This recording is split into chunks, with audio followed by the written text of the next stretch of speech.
కమలేశ్వరి గారు కుటుంబంలో మీరు చేసిన మహోపకార్యములు బట్టి కృతజ్ఞతాస్తుతులు చెల్లిస్తున్నాం. వారిని రక్షించిన నాటి నుండి నేటి వరకు వారి జీవితంలో అనేక అద్భుతాలు చేస్తున్నావు నాయన. అడుగు అడుగున నేనున్నానని చెప్పి వారిని ధైర్యపరిచి చేయబట్టుకుని నడిపిస్తున్నావు ప్రభు. వారి కుటుంబ వ్యవస్థలో ఎన్నో ఒడిదుడుకులు, శ్రమలు, కష్టాలు, నిందలు, అవమానాలు, ఎదిరింపులు అయ్యా భయంకరమైన వచ్చినప్పటికీ నీ కొరకు నీ కుమారుడు నిలబడ్డాడు నాయన. ఆ వైరాగ్యాన్ని చూసి ఆ కుటుంబానంతటిని కూడా మీరు రక్షిస్తూ వచ్చున్నారు. ఈ సేవకులుగా మేమందరము చేతులెత్తి ప్రార్థిస్తున్నాం. వీరు మాత్రమే కాదు, కుటుంబం అంతా కూడా రక్షణలోనికి నడిపించబడుతుంది. వారి పిల్లలు, వారి మనవళ్ళు, వారి మనవరాలు అందరూ నీ సన్నిధిలో నిలుచుదురుగా. నిశ్చయముగా వీరి ద్వారా ఒక ఉజ్జీవము రగిలించబడుగా.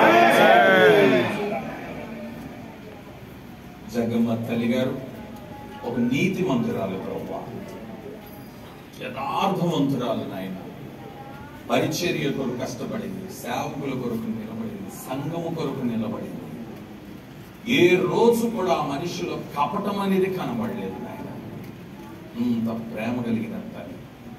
ఆ తల్లి గర్భాన వచ్చిన బిడ్డలందరూ కూడా తల్లి వెళ్ళిన చోటికే వెళ్ళాలి నాయన.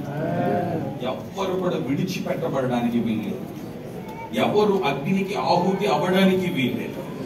ఎవరి మీద సాతాను దాడి చేయడానికి వీల్లేదు. ఈ రోజే నీ నామమున నేను గద్దిస్తున్నాను మీరు నాకు ఇచ్చిన అధికారముతో. వారిని గూడు చేసుకున్న దుష్టుడా, యేసు నామమున నేను బంధిస్తున్నా.